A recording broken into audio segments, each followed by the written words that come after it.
Nagmumula sa Philippine Information Agency, Philippines News Agency, Philippine Broadcasting Service, Radyo ng Bayan, IDC, at Telebisyon ng Bayan. Narito ang Radyo Vision.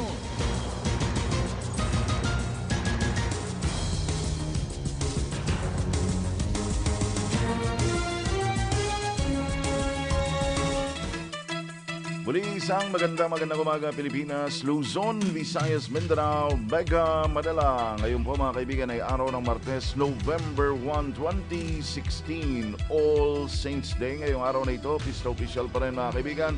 Welcome po muli sa Radyo Vision. Sa pangalan po ni Aljo Bendijo, ko po si Alan Alianige. Good morning Sir Alan, good morning din po sa ating mga tagapakinig at nanonood ngayong umaga dito sa Radyo Vision. Sa loob po ng isang oras, samahan nyo kami na pag-usapan ang may init na issue dito sa ating bansa.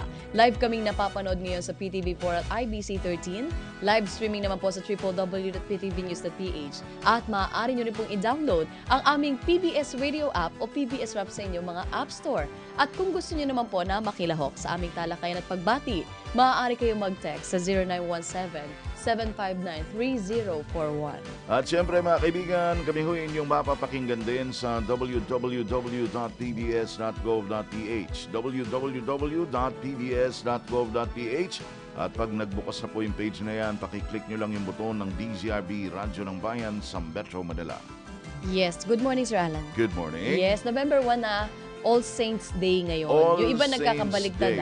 ah. Nagkakabaligtad yung iba. All Saints Day daw ngayon. ngayon. At dosang All Souls Day. Correct, tama yan. At kasabay po ng All Saints Day, hour ng Undas 2016, Code White Alert po ang lahat ng mga ospital ayon po sa Department of Health. So ang ibig sabihin ng Code White Alert, nakataas ang kanilang level of alertness bilang paghahanda in anticipation sa mga posibleng mangyari.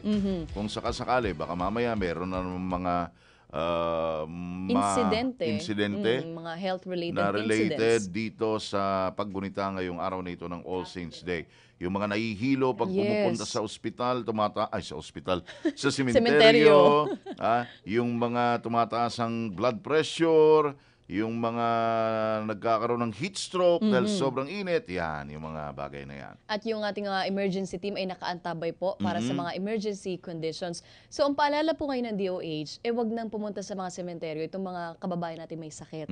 Mga may maintenance, or kung may maintenance, gusto talagang pumunta para magtirik ng kandila, wag pong kalimutan ang inyong mga gamot. Yes. At as much as possible, wag na po natin isama sana yung mga bata.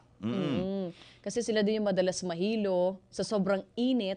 Tapos kanina umambon, mahirap din yung nagbabago yung panahon. At isa pa sa kanilang paalala, Sir Alan, alam mo ba, wag daw masyadong bili ng bili sa labas. Mas maganda kung magdala ng sariling pagkain. Kasi hindi naman sa inaalis natin yung negosyo ng mga ambulant vendors kasi hindi na natin sigurado minsan yung preparasyon. Kung paano ginawa. Kung malinis ba o tama ba ang pagkakaprepare ng pagkain na yan. Yun lang naman. Siyempre, kinakailangan maging maingat tayo. Di ba? Kasi maaari daw tayong maging biktima ng food poison or maaaring hepatitis. Yung mga bagay na yan. Pero Mas kinakailangan ingat palagi. Okay, sa puntong ito mga kaibigan, tayo ho'y makibalita muna sa mga katropa natin sa labas ng himpilan. Keith De La Cruz, good morning!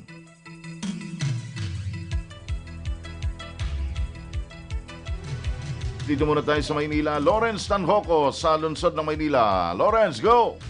Magandang umaga mga kasama, mga batang mag-aral, tutulungan mga mommy enforcers. Ang karagdagang detalye sa aking pagbabalik. Na naman sa North Cemetery, si Joy Gumatay. Joy, good morning. Good morning, Sir Alan. Good morning, Zarina. Nandito pa rin tayo sa Manila North Cemetery para nga obserbahan ang paggunita ng Undas 2016. At naoobserbahan natin o nakikita natin sa pagdating natin dito sa pinakamalaking sementeryo sa Maynila na patuloy pa rin ang pagdagsa ng mga kababayan natin na bumibisita nga sa kanilang mga yumaong mahal sa buhay.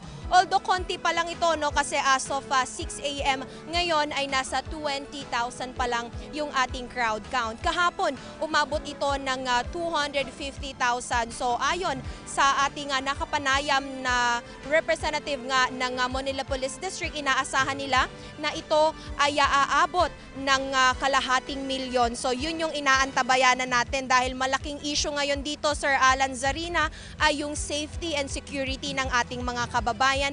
Gayon rin yung kalinisan sa lugar dahil alam naman natin, 'di ba, na tuwing tayo ay nagdiriwang talaga ng undas, napakalaking issue talaga yung mga basurang iniiwan ng ating mga kababayan. Kaya nga meron tayo ditong mga volunteer individuals na patuloy na nagbibigay paalala sa ating mga kababayan na maging maingat at itapon sa tamang basurahan yung mga basura na ating iiwan dito sa sementeryo. Mamaya, Sir Alan and Zarina, meron tayong mga makakapanayam, mga sangay ng ating pamahalaan na nagbibigay nga ng safety and security measures dito sa pinakamalaking sementeryo sa Maynila. Makakapanayam natin ang direktor ng Manila North Cemetery, ang spokesperson ng Manila Police District para sa safety and security. Gayon rin ang isang kinatawan naman na nagpo-provide ng emergency measures dito kapag merong mga casualties na itatala dito sa sementeryo.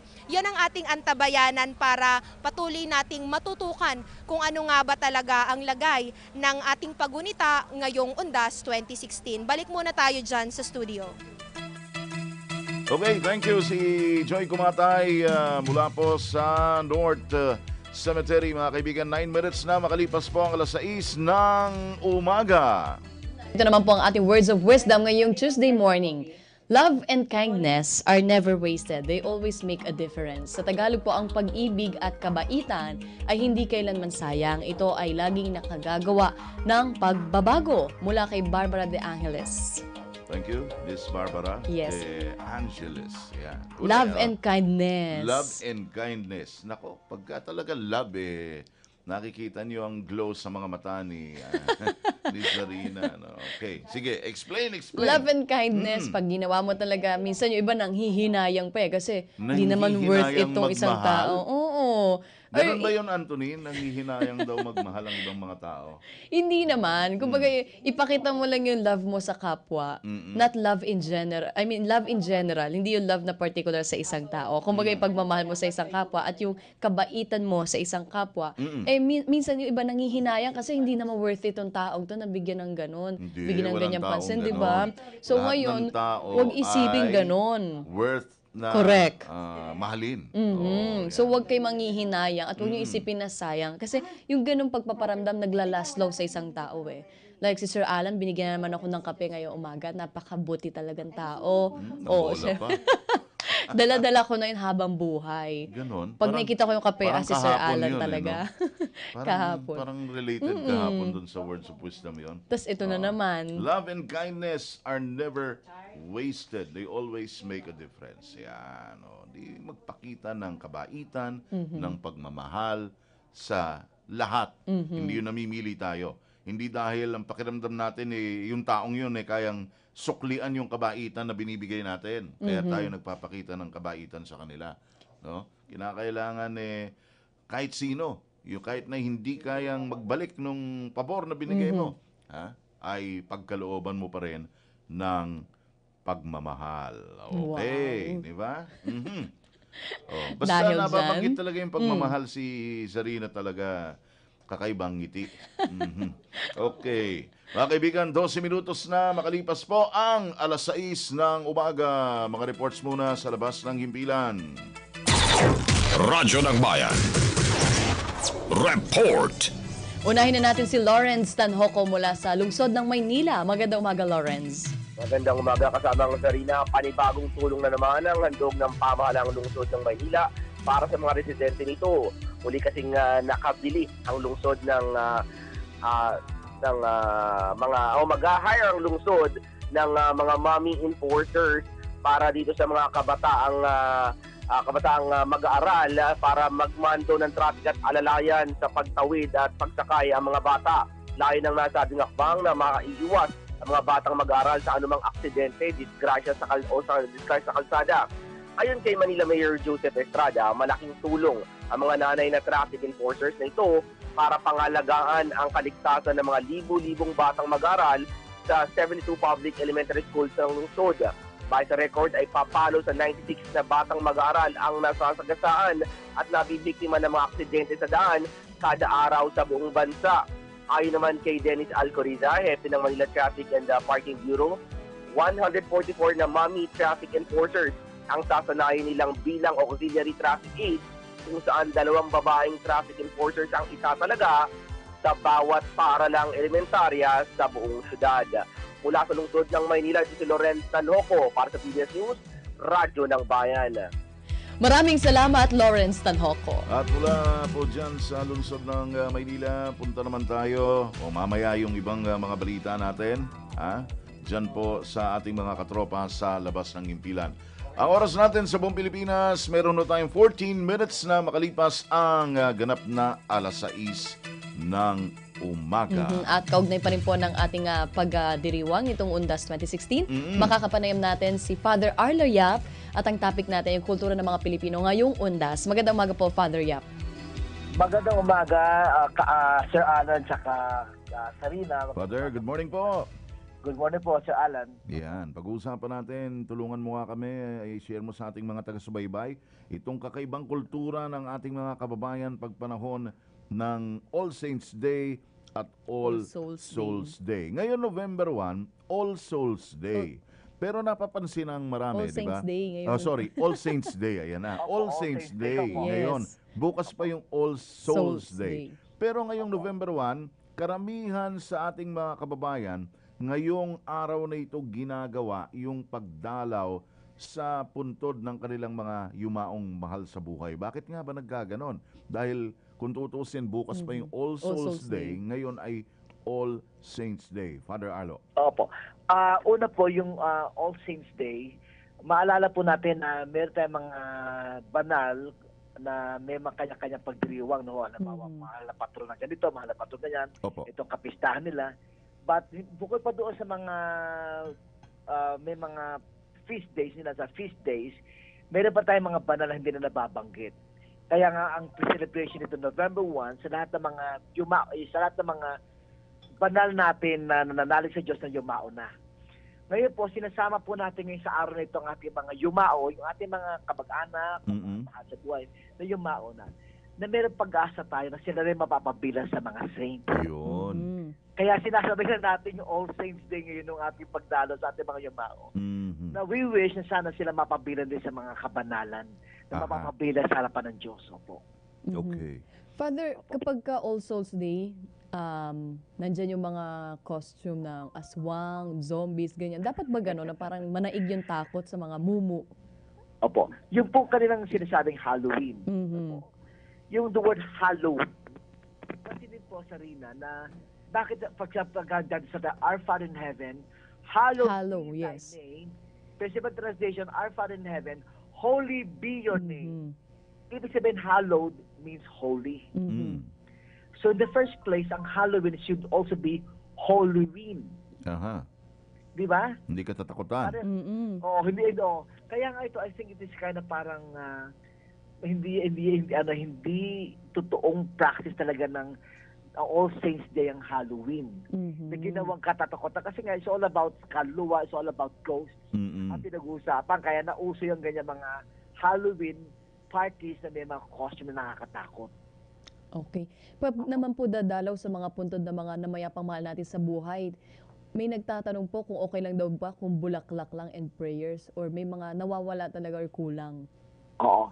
Ang Sir Alan tsaka Sarina, napag-usapan ang kulturang ito.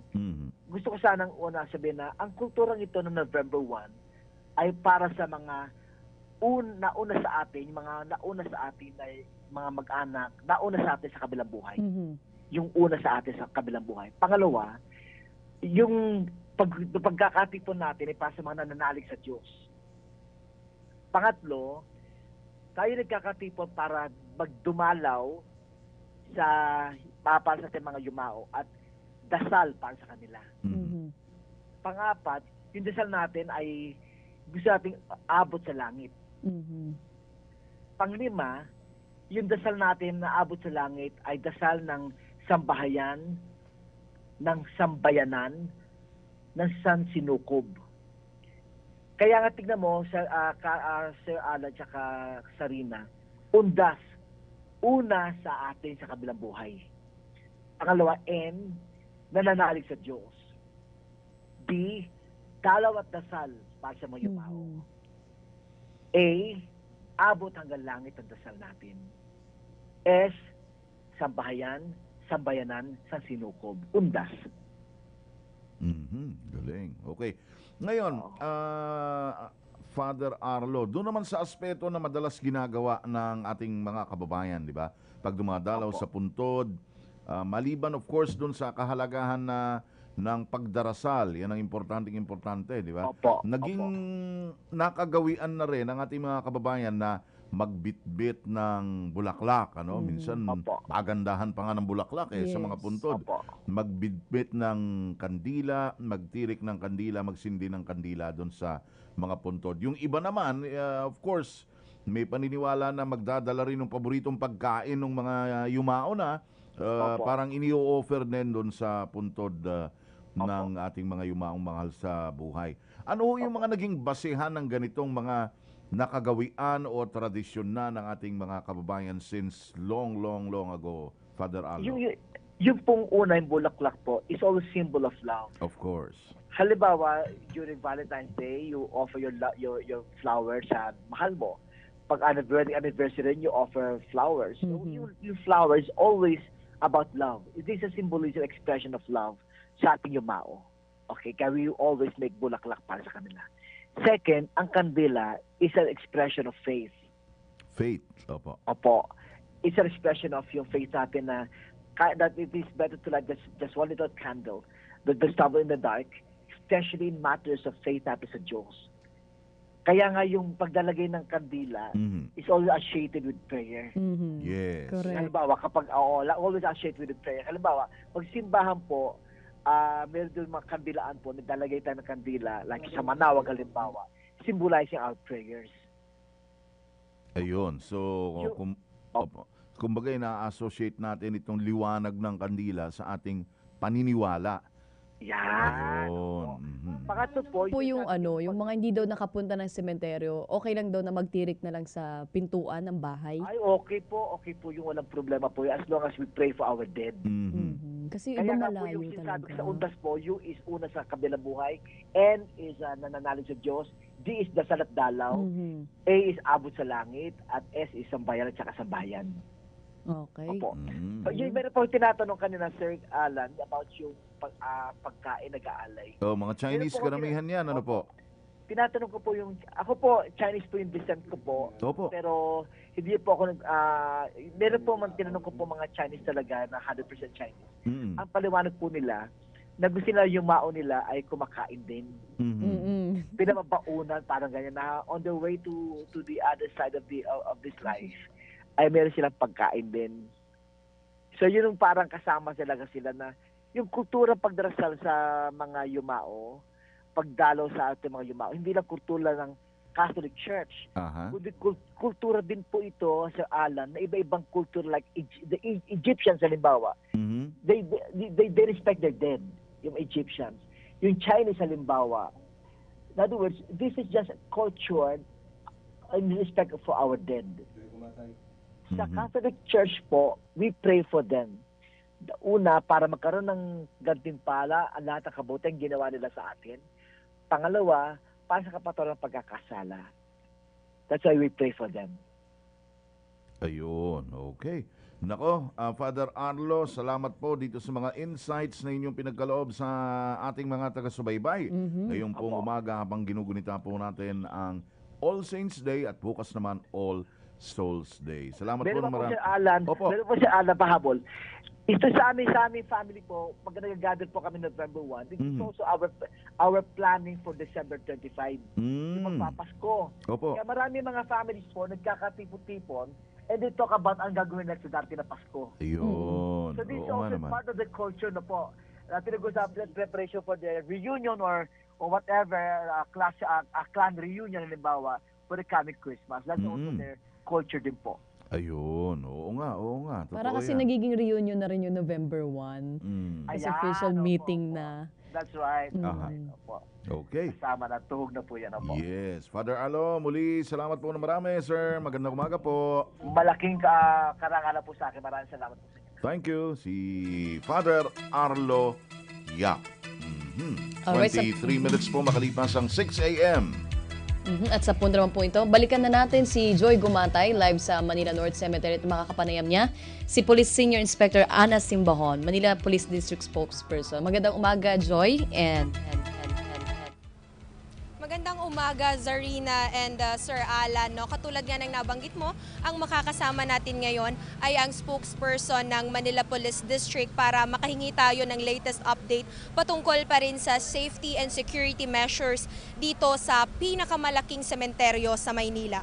Magandang umaga po, Police Chief Inspector Ana Simbahon. Hello po, good morning po sa inyong mga tagapanood. Good morning po dyan sa studio po.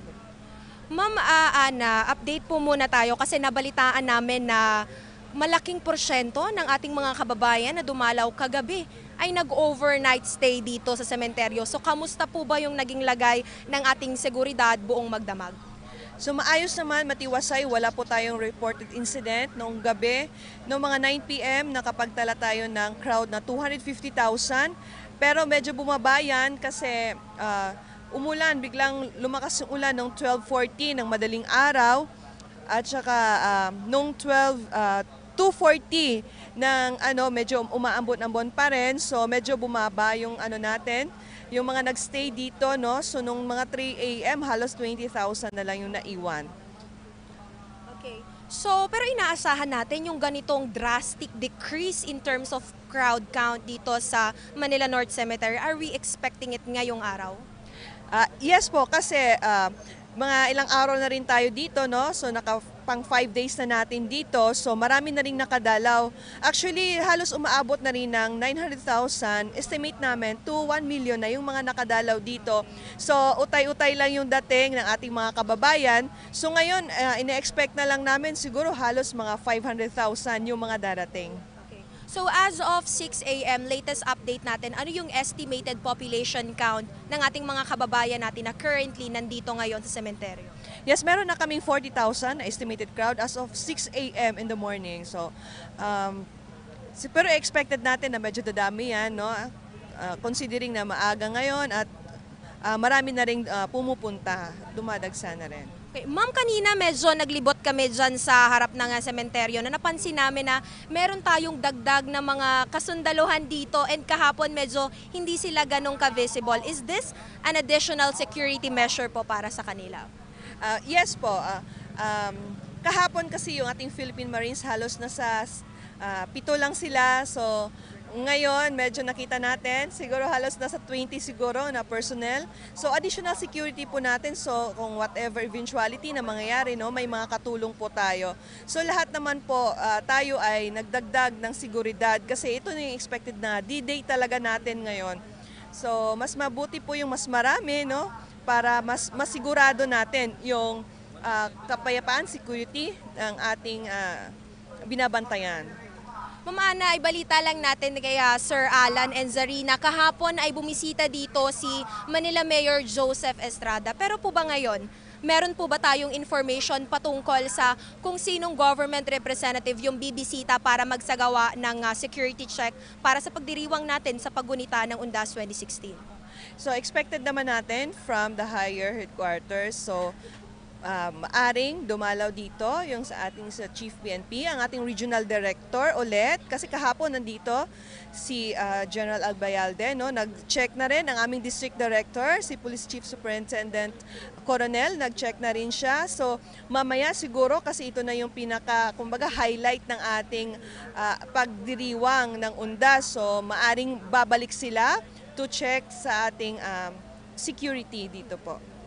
Ma'am, kahapon nakakatuwa kasi yung status natin remains generally peaceful buong araw hanggang magdamag. So, papaano natin na papaano yung nagawa nating preparations in order to make this possible? Ito naman pong mga activity na to kasi projected naman to, no? May naka-program na po to.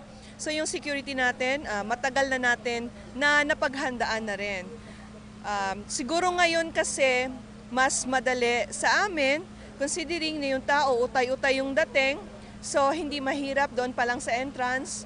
Yung pag-check natin, medyo mas mas pulido kasi sa dami nga konting utay-utay lang po yung tao.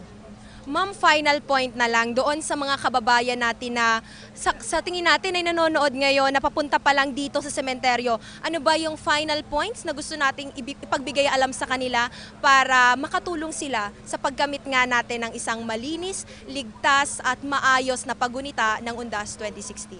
So sa atin mga kababayan na papunta pa lang po dito, no, alam nyo naman po kung ano ating mga pinagbabawal na dalhin, mga kutsilyo, mga deadly weapons, kung ano pa pong mga bagay na maaring makapanakit ng iba. So maari lamang po na wag na po nating dalhin para maging mapadali, maayos po at ligtas po tayong lahat na nandito po sa loob ng North Cemetery.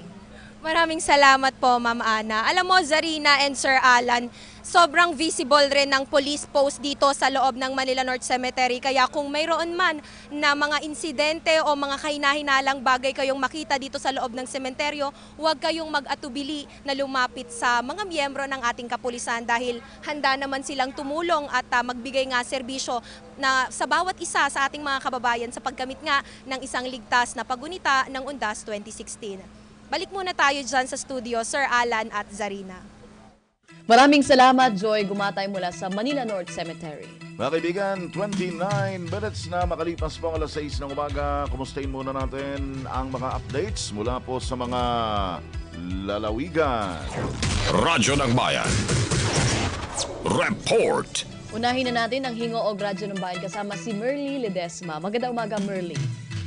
Magandang umaga. Sinabi ni City Councilor Miguel Paderanga dahil sa nakitang magandang performance ni Judge Giovanni Navarro ng RTC Branch 27, inirekomenda nila na maging Associate Justice ng Court of Appeal sa pamamagitan ng ipinasang resolusyon ng Sangguniang Panlunsod kay Pangulong Rodrigo Roa Duterte at Chief Justice Maria Lourdes Sereno, ang chairperson ng Judicial Bar Council, upang ang Mindanao ay may representation dahil karamihan sa higit 100 associate justices ay pawang taga Luzon maliban sa 2 na mula sa Mindanao.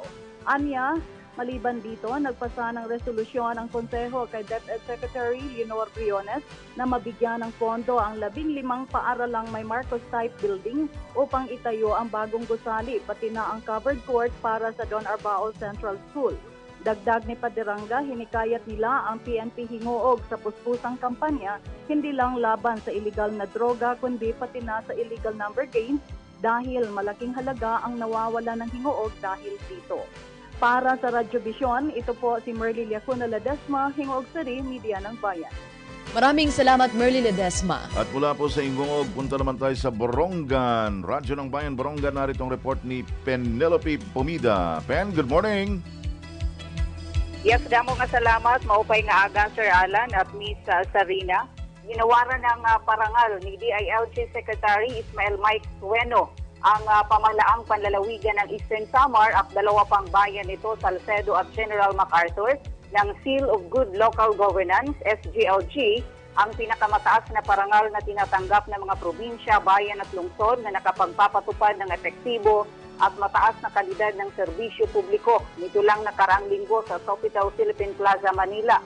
Napag-alaman ng Radyo ng Bayan sa DILG Eastern Samar ng SGLG Award ay ang mas pinalawak na Seal of Good Housekeeping kung saan hindi lamang ito sumusuri sa pangloob na pamamahala kundi maging ang mga panglabas na mga gawain. Gaya ng masinop na pag-iingat ng kabangyaman, kahandaan sa sakuna, may malasakit sa kapakanan ng mga mahihirap, mahusay na programa sa pamumuhunan at panghanap buhay, makakalikasan at masigasig sa pag-iingat sa buhay at ari-arian ng mga mamamayan. Sa pamamagitan ng validation o assessment, nakita ng DILG mula sa Region 7 na nagsilbing National Assessors na maayos ang palakad ng pamahalaang panlalawigan ng Eastern Samar at ng 2 bayan. Nakita rin na masyadong maingat at masinop ang mga LGUs na ito sa paggamit ng kani-kanilang pondo na nagbigay daan sa mas maraming proyektong pinakikinabangan ng publiko. Binigyan din ng timbang ng DILG ang kahandaan ng mga LGUs na tumugon sa mga kalamidad, maging sa aspeto ng maayos na pasilidad ng mga paaralan, ospital at iba pang tanggapan ng lokal na pamahalaan ay nakita rin ng ahensya.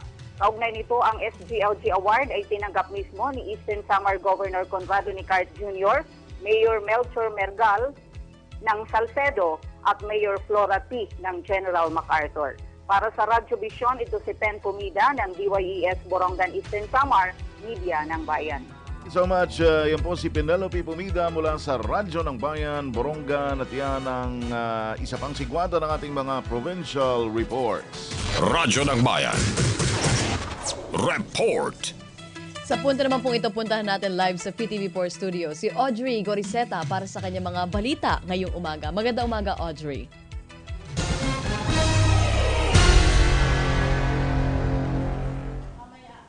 Magandang umaga, Sharina, Prof. Alan. Magandang umaga, Luzon, Visayas at Mindanao. Administrasyon ng Manila South Cemetery siniguro ngayong taon ang kalinisan ng sementeryo. Katulad rin ng mga nakaraang taon, mahigpit ang inspeksyon ng mga kagamitan bago pumasok. Bawal pa rin ang magdala ng mga alak sa loob, maging ang mga alagang hayop at patalim ay ipinagbabawal. Alamin ang iba pang update sa Manila South Cemetery sa ulat ni Lala Babilonia. Para sa mag-asawang sina Nanay Mirna at Tatay Joe, mas organisado ang sistema ngayong taon sa Manila South Cemetery. Bagamat may kaunting mga basura pa ring nagkalat, kanilang napansin umano na ngayon ay mas malinis kumpara noong mga nakaraan. Ang gobyerno natin maganda rin, mas maganda ngayon. Maganda rin noon, pero mas higit na maganda ngayon. At saka mas malinis ngayon. Malinis ngayon, malinis siya. Hindi kagaya noon na talagang talahib, ang tataas. Ayon sa Deputy Administrator ng Manila South Cemetery na si Maribel Buesa, kanila talagang siniguro ang kalinisan ng sementeryo sa tulong na rin ng iba't ibang ahensya. A week ago talagang nagpursige na kami ni Director Dandan na yung basura talaga inayos namin, tsaka yung mga matataas na doon na damo, pinakat na namin. Tumulong din po yung MMDA natin, tsaka yung DPS natin. Tumulong po sila. Marami pong tumulong sa amin. Tulad ng dati, bawal pa rin magpasok ng alak, mga alagang hayop, patalim, gamit pang sugal at baril. Ngayong taon, ipinagbabawal na rin ang pagpapapasok ng mga pintura sa loob ng sementeryo. Lahat ng mga matutulis na bagay. Sir, matanong ko lang, ba't po pinagbabawal yung mga pintura? Sa ngayon kasi, simula kahapon, marami ng taong pumunta. Pag magpintura pa sila, may tendency na mapinturahan yung mga dumadalaw, kaya pinagbabawal na po. Puspusan naman ang pagbantay ng Unified Commands ng Philippine Army at ng pulisya. Mahigpit ang inspeksyon ng mga kagamitan bago pumasok ng sementeryo at sa labas pa lamang ay maigting na ang presensya ng mga pulis. Nasa 500,000 katao ang inaasahang dadagsa ngayong undas sa Manila South Cemetery hanggang ikalawang araw ng Nobyembre. Para sa PTV News, Lala Babilonia. Mahigpit na seguridad ang ipinatutupad ngayon sa Roman Catholic Cemetery sa Davao City dahil sa inaasahang pagbisita ni Pangulong Rodrigo Duterte sa puntod ng kanyang mga namayapang magulang. Ito ang unang pagbisita ng dating alkalde ng Luzon bilang Pangulo ng Bansa. May report si Ria Fernandez. Mas naghigpit ng seguridad ang mga otoridad sa Roman Catholic Cemetery sa Davao City. Ito'y dahil sa inaasahang pagbisita ni Pangulong Rodrigo Duterte sa puntod ng kanyang mga magulang na sina Don Vicente at Doña Soledad. Sa abiso ni Secretary Bongo, Special Assistant to the President, darating sa sementeryo ang Pangulo. Ayon kay Police Chief Inspector Emerson Pugong, Area Supervisor ng Davao City Police Office o DCPO, mas magiging mahigpit sila ngayon sa mga papasok ng himlayan dahil ito ang kauna-unahang pagbisita ng kanilang dating alkalde bilang Pangulo ng Bansa. Katunayan, maski ang panganay na kapatid ni Pangulong Duterte na si Ginang Eleanor, sinabing hindi nakalusot dito nang bumisitang. Nakakalat na ngayon ang higit 70 pulis, sundalo at barangay tanod sa paligid ng himlayan.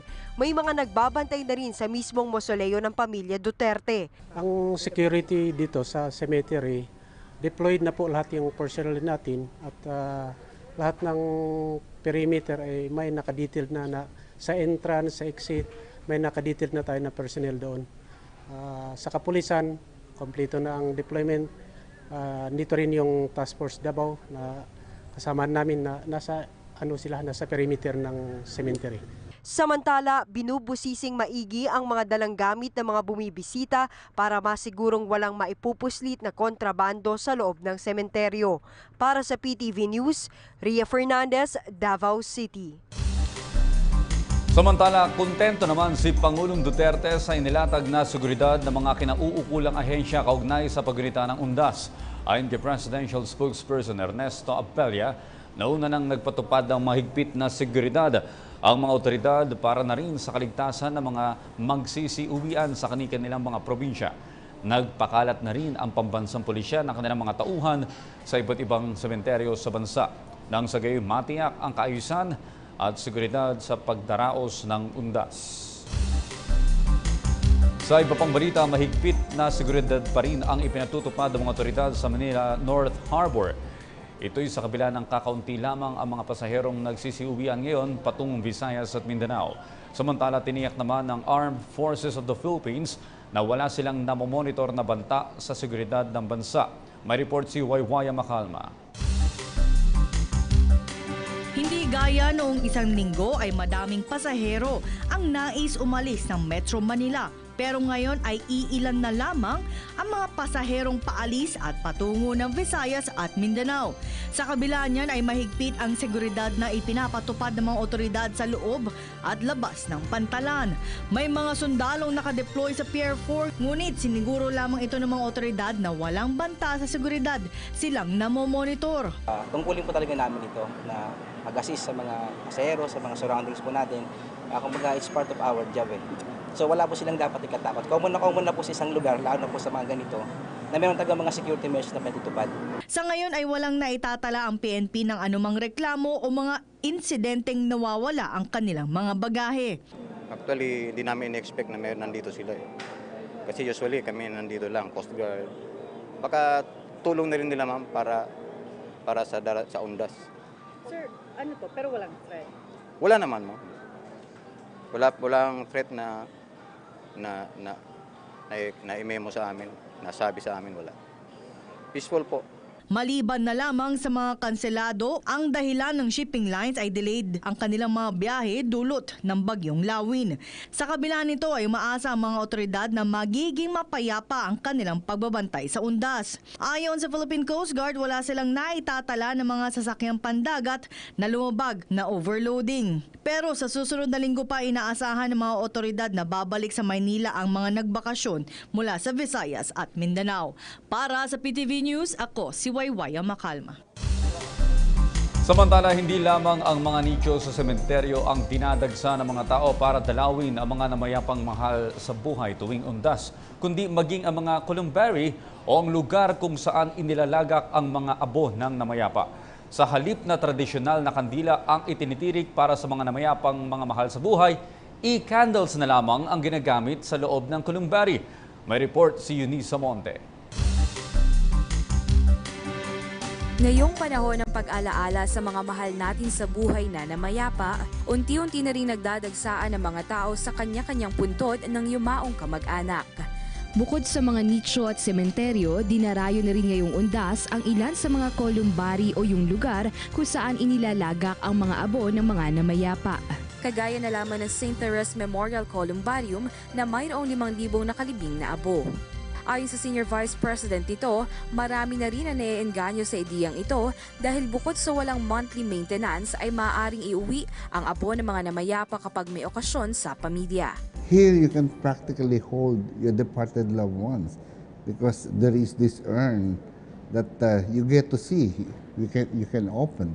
4 na abo na namayapa ang maaaring ilagay sa isang vault kagaya nito na nagkakaiba-iba ng presyo depende sa pwesto na pipiliin na aabot mula 35,000 hanggang 200,000 pesos. Isa sa mga nauusong paraan ng paglilibing ngayon ay yung columbary o yung tila by condominium style na paglilibing sa mga abo ng namayapa kagaya nito. Kakaiba man para sa iba, praktikal naman ito para sa iilan. At pagsapit nga ng Oktubre at 30, nagsisimula ng dumagsa ang mga tao rito. Mayroon ring mga e-candles upang maiwasan ang pagkulob sa loob. Nagsasagawa rin ng misa kada buwan upang di maramdaman ang pagkawalay sa mahal sa buhay.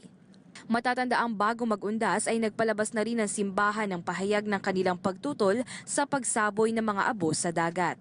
Sa pamamagitan ng columbari, maaari nang makasama ang mahal sa buhay nang hindi kinakailangan sumunod sa hukay. Isa lamang ito sa mga paraan upang kahit papano ay di maramdaman ang pagkawalay sa ating mga kamag-anak na namayapa. Para sa PTV News, Eunice Samonte. At yan po naman ang aming mga nakalap na balita at impormasyon para sa Radyo Vision. Ako po si Audrey Goriseta. Balik muna sa inyo, Prof. Alan at Sharina. Maraming salamat, Audrey Goriseta. Mga kaibigan, ang oras po natin, 43 minutes na kaagad makalipas sa alas 6 ng umaga. At punta na natin live sa Pag-asa DOST ang ating kasama na si Desiree Jonyo para sa ating weather update today. Magandang umaga, Desiree. Yes, magandang umaga din sa inyo dyan, Zarina, Sir Alan, at sa ating mga taga-subaybay. Narito na ang mga dapat ninyong malaman sa lagay ng panahon. Ngayong araw po ng undas, dalawang sama ng panahon ang binabantayan ng Pag-asa. Kabilang po sa mga ito ang isang low pressure area sa loob nitong Philippine Area of Responsibility.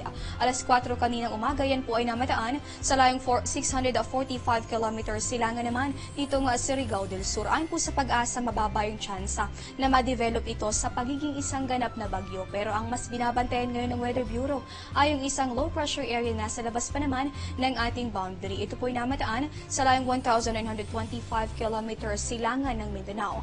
Ayon po kay Pag-asa Weather Forecaster Robert Badrina, posible po ito maging bagyo sa susunod na 1 hanggang 2 araw bago pumasok dito sa Philippine Area of Responsibility. Pagpasok naman nitong araw ng Huwebes, ang posible po mangyari, maaari pong magsama itong dalawang low pressure area at maging bagyo, kaya kapag ganito po bahagi ng taon po inaasahang tatama yan dito sa may bahagi nitong Visayas o kaya naman ay sa Mindanao, kaya naman tutok lamang sa mga updates ng Pag-asa kaugnay ng ating nabanggit na sama ng panahon.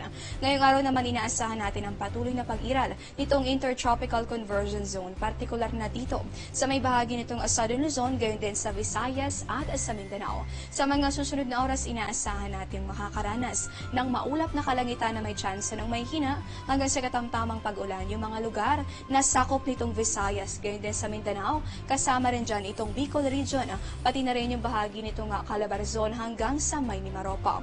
Ulan na may kasama namang may hina mga pag-ulan pa rin yung mararanasan sa bahagi ng Cagayan at sa may Ilocos Norte, habang bahagya hanggang sa maulap na kalangitan o generally fair weather condition yung iiral dito sa atin sa Metro Manila at sa natitirang bahagi naman nitong Luzon. Kaya naman po sa mga dadayo sa mga sementeryo, huwag pong kalilimutan na magdala ng payong panangga po yan sa mga tsansa pa rin ng pag-ulan dito sa ilang bahagi ng ating bansa. Sa puntong ito, silipin naman po natin yung inaasahang agwat ng temperatura ayon sa Pag-asa. Unahin po natin dito sa Luzon, ang Kamaynilaan inaasahang makakaranas ng temperaturang nasa pagitan ng 25 hanggang sa 32 degrees Celsius. Sa Lawag, pati na rin sa Tuguegarao, inaasahan natin, yan po ay nasa pagitan naman ng 23 at posibleng umabot yan sa 32 degrees Celsius. Check naman natin sa bahagi nitong Visayas, ang Tacloban, Iloilo, Bacolod at Metro Cebu makakaranas ng temperaturang maglalaro between 23 at posible po yung umabot sa 31 degrees Celsius. And lastly, for Mindanao, ang temperatura, yan naman po ay nasa pagitan ng 23 at posibleng umabot sa 32 degrees Celsius. Sa mga pinili namang palipasin muna ang bugsong ng tao ngayong araw at bukas na lamang bibisita sa mga sementeryo, narito po ang forecast ng Pag-asa. Unahin po natin ang Bicol Region, pati na rin ang Visayas. Inaasahan natin magkakaroon ng maulap na kalangitan na may chance sa punong mga light rains. Ibig sabihin, may hinang mga pagulan lamang ang mararanasan bukas. Sa Zamboanga Peninsula naman, inaasahan natin itong cloudy skies na may chance sa punong mga light to moderate rains. Ito naman ang magandang balita sa Kamaynilaan at sa natitirang bahagi nitong ating bansa, inaasahan natin itong pangkalahatang maaliwalas na panahon. Ibig sabihin, maalinsangang weather condition yung iiral maliban na lamang sa mga tsansa ng isolated rain showers or thunderstorms. At yan po muna ang latest mula rito sa Pag-asa. Para sa Panahon TV, ako po si Desiree Jonyo, Media ng Bayan. Si Ray Zonyo. Mga kaibigan, sa puntong ito, balikan natin ang Manila North Cemetery. Si Joy Gumatay may mga updates. Joy, balik tayo dyan. Good morning. Good morning pa rin, Sir Alan, Zarina. Kanina ay nakahingi tayo ng update patungkol sa safety and security measures dito sa pinakamalaking sementeryo sa Maynila. Pero sa ngayon naman, hihingi tayo ng update patungkol sa general condition, galawan ng mga tao dito, yung issue natin sa basura at yung galawan ng mga business establishments na nandito ngayon sa Manila North Cemetery. Makakapanayam natin ang director ng Manila North and South Cemetery, si Mr. Daniel Tan. Sir, magandang umaga po sa inyo at maraming salamat sa pakikipanayam sa amin ngayon. Magandang umaga po, magandang umaga po. Basta po yung kalagayan ng general condition ng mga tao dito ngayon sa Manila North Cemetery, considering din ng bilang ng mga vendors natin dito sa loob ng sementeryo. Yung general assessment po namin sa ngayon, generally peaceful naman po. Yung mga nawawalang bata, yun lang po. Pero nakakuha naman po ng mga magulang nila. Sir, ang laking issue, di po ba, na kapag nagdiriwang tayo ng undas, talaga yung bilang, yung dami, yung bulto-bulto at sandamakmak na basurang naiiwan ng mga kababayan natin na bumibisita. Paano po ba yung lagay ng waste management natin ngayon dito sa Manila North Cemetery? Ngayon naman po, tuloy-tuloy naman po ang paglilinis po namin. Katulong po namin yung DPS. Dire-diretso po kami, 24 hours po sila, nagwawalis. Pag may time po na madaling araw, mahakot po sila ng basura. At dire-diretso lang po. Kaya yun nga po, lagi kong binabanggit sa mga kababayan natin. Sana pag pupunta po sila sa sementeryo, magdala po sila ng trash bag para yung basura po nila, may iuwi po nila. Taon-taon po natin problema yan, yung basura po. Sir, ilang beses po ba tayo nakapag-rounds kahapon, October 31, nung ating garbage truck sa pangongolekta? Kasi kahapon napansin namin na meron talagang mga truck na naglalabas-masok dito sa sementeryo. Kahapon po 4, tapos kanina pong madaling araw, may 4 po kami ulit na umiikot din po. Buhat lagay lang po ng lagay yun. Paano po ba natin na-determine kung tayo ay mangongolekta na ng basura? Ito ba ay every 3 hours, every 5 hours? Paano po ba to, sir? Po, katulad po ng mga nagwawalis po ngayon natin mga DPS, dire-diretso po sila. Sila po yung, may lagayan po sila na naka-black bag po, iniipon po nila. Then, meron pong nag-radyo sa kanila saan po area na kukunan. And sir, napansin namin na marami tayong volunteer individuals, meron tayong non-government organization na tumutulong sa atin sa pag-maintain ng security and especially yung cleanliness ng ating sementeryo ngayon. Meron po, lalo na po yung Chuchi Foundation. More than 300 personnel po na namumulot po ng basura. Yun po, malaking tulong po sa amin. Sir, final point na lang sa ating mga kababayan na bibisita ngayon, considering the general condition ng ating sementeryo ngayon for the celebration of Undas 2016. Ayun nga po, sa kababayan natin pupunta, sana nga po talaga. Wag po nila, magdala po sila ng garbage bag. Yun, lagi natin pinoproblema taon-taon. At wag na po sila magdala ng mga mamahaling, mga pera, na maraming pera, alahas. Tapos sa ganun po, makaiwas din po ano pong krimen. Maraming salamat po, Sir Tan. Sir Alan, Zarina, yan muna ang ating pinakahuling ulat patungkol pa rin sa general condition dito sa Manila North Cemetery, specifically on solid waste management dito sa area. Magbabalik tayo para naman sa update patungkol sa emergency medical initiatives na isinasagawa ng ating pamahalaan. Thank you, Joy Gumatay mula po riyan sa Manila North Cemetery.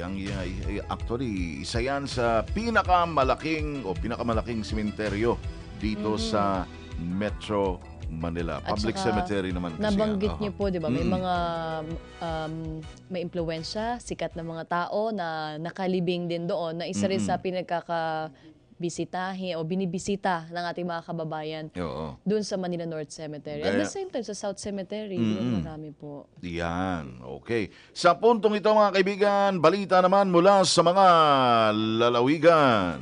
Radyo ng Bayan. Report. Unahin na natin ang Dagupan, Radyo ng Bayan, kasama si Aimee Casino. Magandang umaga, Aimee.